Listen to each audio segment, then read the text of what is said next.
I don't think I've ever felt my stomach drop like that before. It was a stupid night, honestly. One of those nights where you can't sleep, and you just scroll until your eyes go numb. I was in bed, phone screen way too bright, clicking through a trail of friend profiles on Facebook, not looking for anything, until I found them. I didn't even know what I was seeing at first, just a photo. A man laughing, his arms wrapped around a kid's. A woman beside him, smiling like she'd won the lottery. It looked like a family Christmas card. One of those painfully perfect ones you'd stick on a fridge. But that man was my dad. It didn't feel real. I just stared at it, frozen. My thumb hovering over the screen like it would disappear if I breathed hard. He looked younger somehow. Lighter. Like someone who wasn't carrying. Well, us. I clicked the profile, scrolled.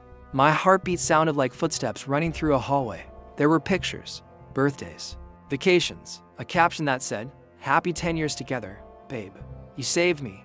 10 years." I didn't move. I didn't cry. I just stared at this woman's face. I didn't know her. I didn't know her name. But she'd been with him longer than my parents had been divorced. He had another family. A whole life he built without telling us. Without telling me. And the worst part, he looked happy.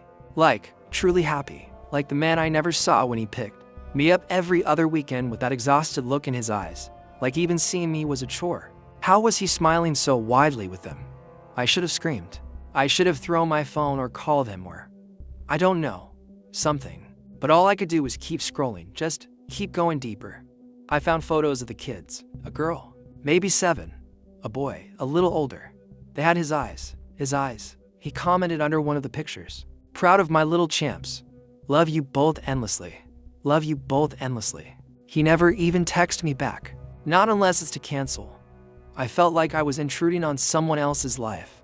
Someone else's joy. But it wasn't someone else. It was him.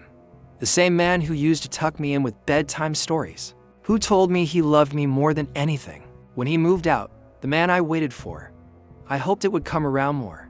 Be present. Remember my birthday. Ask how school was.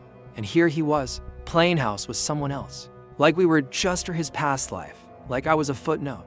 There's no manual for this kind of betrayal. No warning sign. No dramatic fight.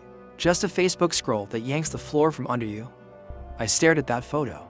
The one with him holding his other daughter for maybe 20 minutes straight. She was in a pink dress. His arm was around her shoulders the same way he used to hold me at school plays. Except this time, he showed up. And all I could think was, does he love her more? Does she even know I exist? God, what if they don't even know about me? What kind of person is that? What kind of father? I haven't said anything. Not yet. Not to him. Not to my mom. Not even to my best friend. It's like I'm sitting on a grenade with the pin half pulled, waiting for the courage to let it explode. But it's eating me alive. I feel like I've been erased. Rewritten in his life story. Like I was the rough draft. And they're the final version he wanted. Maybe that's dramatic. Maybe it's stupid.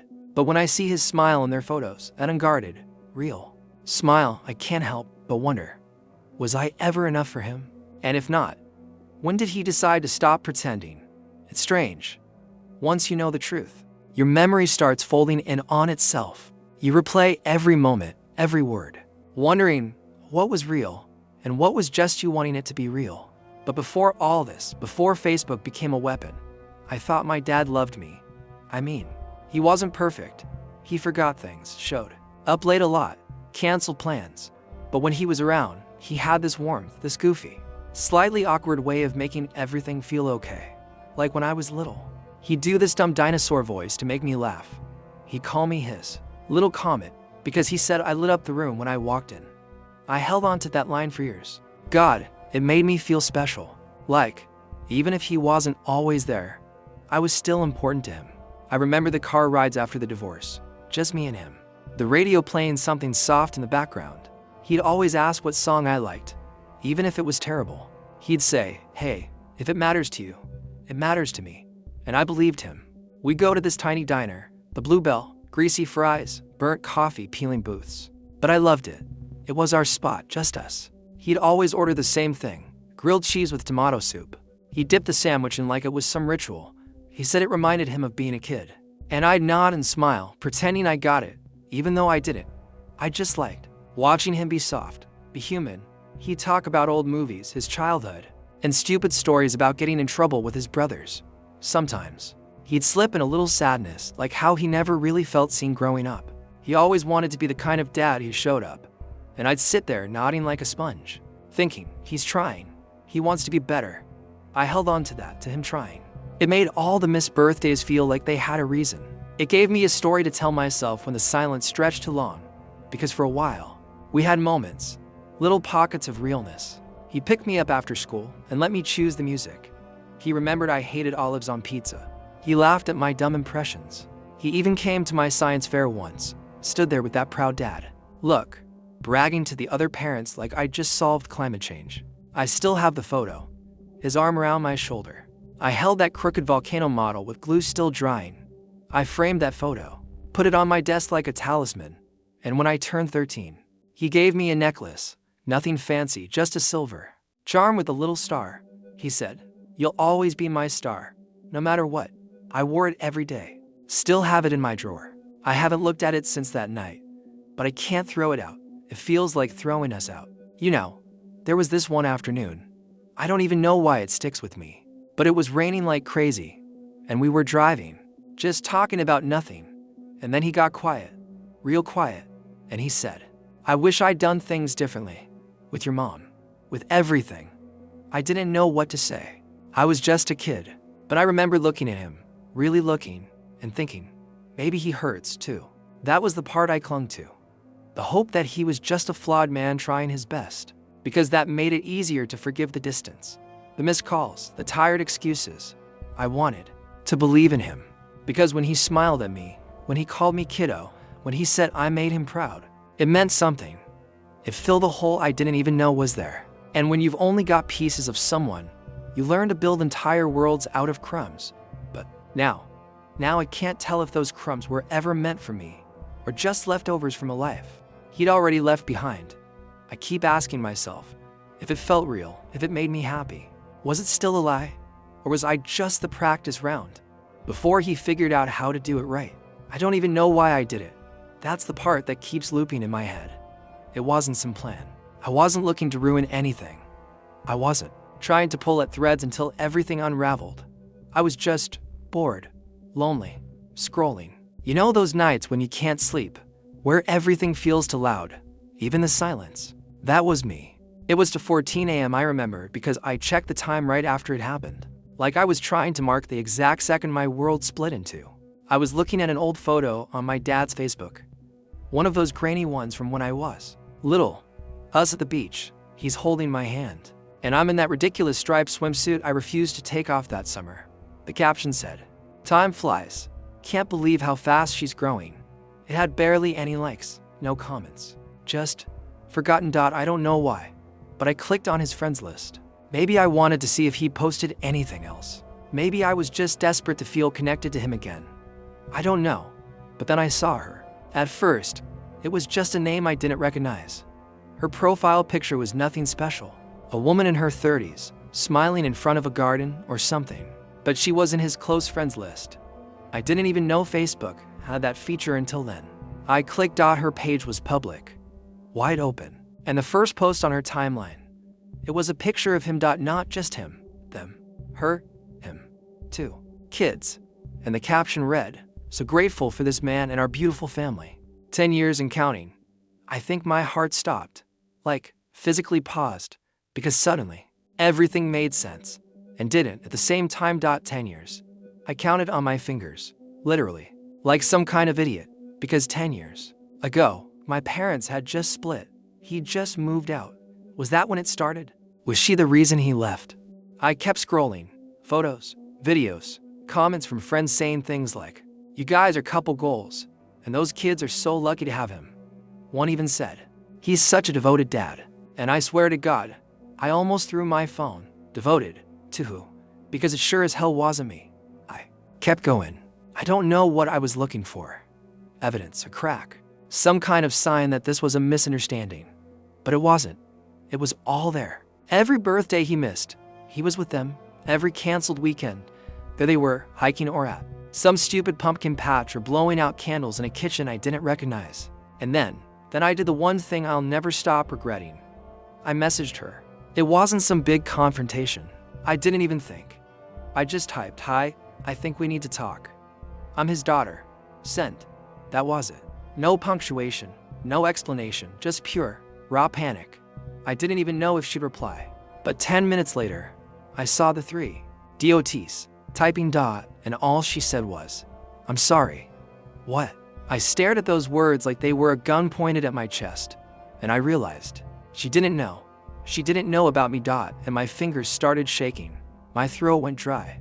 I wanted to take it back, pull the message out of her inbox, rewind time, anything. Because at that moment, I didn't feel like the victim. I felt like the bomb. Like I'd just lit a match and tossed it into a house built out of secrets. I didn't reply. I just closed the app, locked my phone, threw it under my pillow like it could smother the truth. But it was too late. The thread was pulled, and everything was about to fall apart. I didn't mean to hurt anyone. I swear I didn't. But now I can't stop wondering, was it my place to say anything? Or was I just trying to make someone else feel as lost as I did? The next morning, everything was quiet.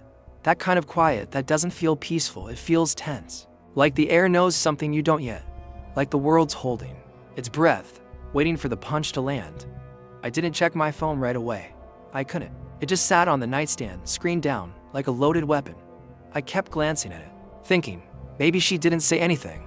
Maybe she ignored it. Maybe he talked his way out of it. But I knew better. When I finally opened it, there were 4 missed calls. 2 from a number I didn't recognize. 1 from my dad, 1 from my mom, and a text from him that just said, "We need to talk." No. Hi. No, how are you? Just that, cold. Final, like a verdict. I didn't reply. I didn't even open it.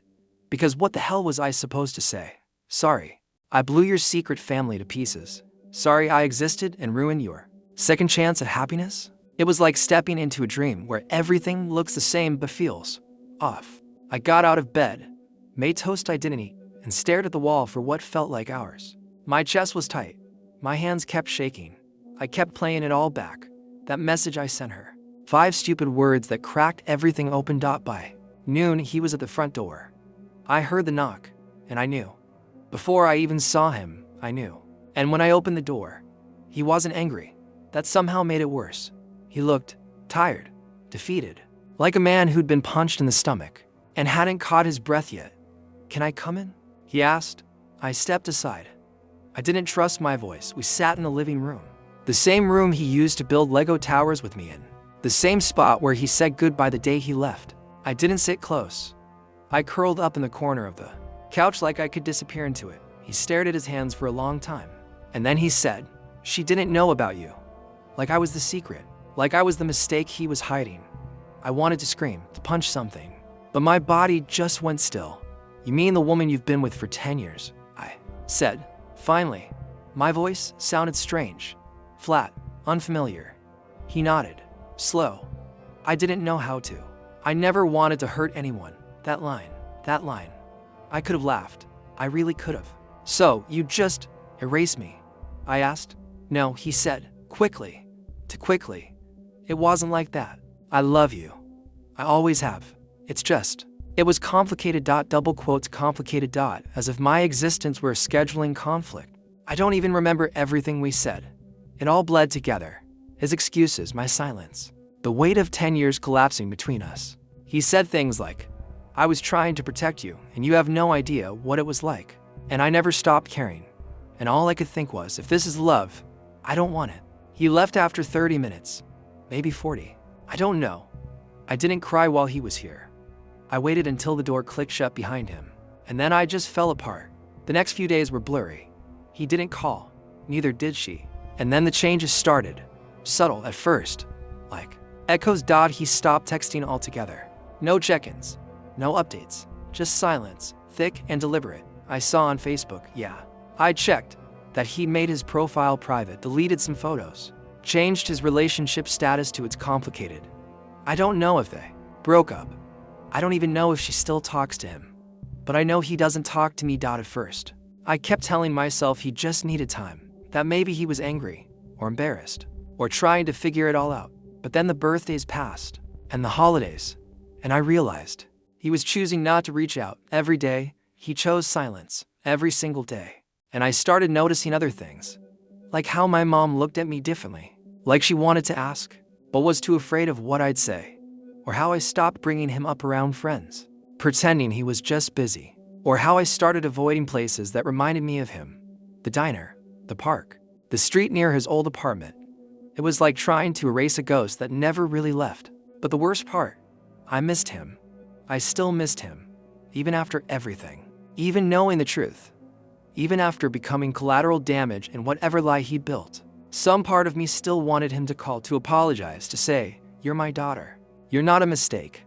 I'm sorry I made you feel like one." But that call never came, and maybe it never will. So now I sit with the silence, and I ask myself, if a father disappears from your life, slowly, quietly, without a single slam of the door, was he ever really there to begin with? You'd think after something like that, the anger would come first. You'd think I'd be furious, shouting, punching walls, throwing his pictures into the fireplace like in some dramatic movie. But it wasn't like that. It was quiet, empty, like someone took a vacuum to my chest and just sucked everything out. At first, I felt numb, not even sadness, just a dull ache, like a bruise too deep to touch. I went through the motions, woke up, went to school, nodded at people, pretended, but inside, I was unraveling. The silence from him turned into this loud, constant noise in my head. Why hasn't he called? Does he regret it? Does he even care? I kept checking my phone, stupidly, obsessively, like maybe I'd missed something, a voicemail, a message, anything. I even imagine it sometimes, that ding, that little flash of his name lighting up my screen. I feel hopeful before I remembered he wasn't coming back. I started dreaming about him. Not nightmares, not even dramatic, just dreams, stupid ones. We'd be at the diner again, eating grilled cheese. He'd be smiling like nothing happened, or we'd be driving, him tapping the steering wheel like he always did, humming some old tune. And then I'd wake up, and the dream would stick to me like smoke I couldn't wash off. The hardest part, I miss being loved by him. Or, no, that's not even right. I miss believing he loved me. That belief was like armor. It protected me from every crack in our relationship. He wasn't perfect, but he loved me. He forgot things, but he loved me. He was distant, but he loved me. Without that, what was left? Just a girl holding on to memories that might not have meant anything. Just a daughter trying to figure out if she was ever more than an obligation. I started questioning everything, every memory, every moment. Was he already with her when he took me to that science fair? Was he texting her while I sat across from him at the diner? Did he look at me and feel guilty? Or nothing at all? God, the guilt. That's the part I hate the most. I feel guilty. Like I'm the one who ruined everything. Like if I'd just stayed quiet, let him live his perfect lie, he'd still be around. Even if it was fake, at least I'd still have him. And then, I spiral even more, because what kind of daughter wants to be lied to just to feel loved? There were nights I couldn't breathe. Nights I sat in the shower until the water ran cold, because it was the only place I could cry without anyone hearing. I'd stare at the wall, my chest tight, my heart pounding, and whisper, why wasn't I enough? Over and over. Why wasn't I enough? Was I too emotional, too needy? Did I remind him of a part of his life he didn't want anymore? Was I just inconvenient? The thoughts wouldn't stop. They never do. They creep in during the quietest moments. Brushing my teeth, folding laundry, walking past the frozen foods all where we used to pick out ice cream together. I see something, hear something, smell something, and suddenly I'm there again, 7 years old, holding his hand, trusting him without question. I hate how much power he still has over me. I hate that even now, months later, I still have that necklace in my drawer. I hate that sometimes I take it out, hold it in my hand, and remember the way he said, "You'll always be my star." Was that real? Or just another line he borrowed from whatever version of himself he was trying to be that day? I want to be. Okay, I do. But every time I take a step forward, something pulls me back, some memory, some lie disguised as love, and it messes with my head in this deep, ugly way. Because if your father can lie like that, if he can build a whole new world without you, and never look back, then what does that say about you? What does that say about your worth? I don't have an answer. Some nights, I convince myself I'm healing, that I'm stronger now, that I don't need him. But then I see a dad and daughter at the mall, or hear someone say, "My dad always," and it guts me. because I'll never be able to say those things without flinching. Because love, for me, now comes with a question mark. And trust. I don't even know what that word means anymore. I kept waiting for the moment it would click. No, the closure. The final scene. That deep, cinematic exhale when you say, okay, it's over. I can move on now. But it never came. There was no goodbye. No confrontation. No letter slipped under the door or a late-night phone call where he tried to explain. He just vanished. And somehow, that was worse than if he'd screamed in my face. Because it meant he didn't think I was worth the mess. Not even worth cleaning up. That's the part I still choke on. I see people post about cutting off toxic parents. They say it like a triumph, like a brave, bold line in the sand. And maybe it is. But what they don't talk about is the ache. The ache of having someone leave before you got to decide if you wanted them to stay. Because I didn't choose this. He did. He chose her. Them, that life. He chose to protect his story, not mine. And I've had to carry that choice like a stone in my chest. Every day. Every damn day. I tried writing him a letter once. Not to send it, just to bleed some of the feelings out. I wrote everything. I wish I could scream. How angry I was. How broken he left me. I told him I still have that stupid necklace. That sometimes I put it on just to remember what it felt like to be a star. Even if that was just a word he tossed around without meaning it. But I couldn't finish it. Because halfway through, I started remembering all the things I missed. His laugh. The way he always carried gum in his coat pocket and would hand me a piece. Like it was a secret between us. The way he used to say, don't let the world make you small, kiddo. And suddenly, I wasn't writing a letter to punish him. I was writing a eulogy for a version of him that's never coming back. I used to daydream about running into him. Maybe at a grocery store, a park, somewhere neutral. I'd picture him seeing me and freezing, guilt all over his face. He'd say, my name like it hurt. And I'd look him in the eye and say something strong, something that would wreck him. You lost me. You don't get to come back now. But I know myself. If that ever happened, I'd probably just stand there, silent, trying not to cry. Because I don't hate him. I wish I did. Hating him would be easier than this raw, unresolved emptiness I carry around. It's like grieving someone who's still alive. I keep wondering if he thinks about me. When he hears a song we used to sing in the car, does he remember my voice? When he sees a teenage girl walking with her dad, does he feel anything? Does his chest tighten the way mine does? Or has he taught himself to forget? Sometimes I try to convince myself I'm okay now, that I've grown, that I've learned to live without that hole being filled. But then something small happens. Like a kid in a store saying dad, and I feel myself fall apart silently. In aisle 9. It's like I've built a house on top of a grave, pretty enough to pass for normal. But underneath it, something is always dying, and no one sees it but me. I don't know what kind of ending this is. It's not clean. It's not complete. It's just unfinished. A story cut off mid-sentence.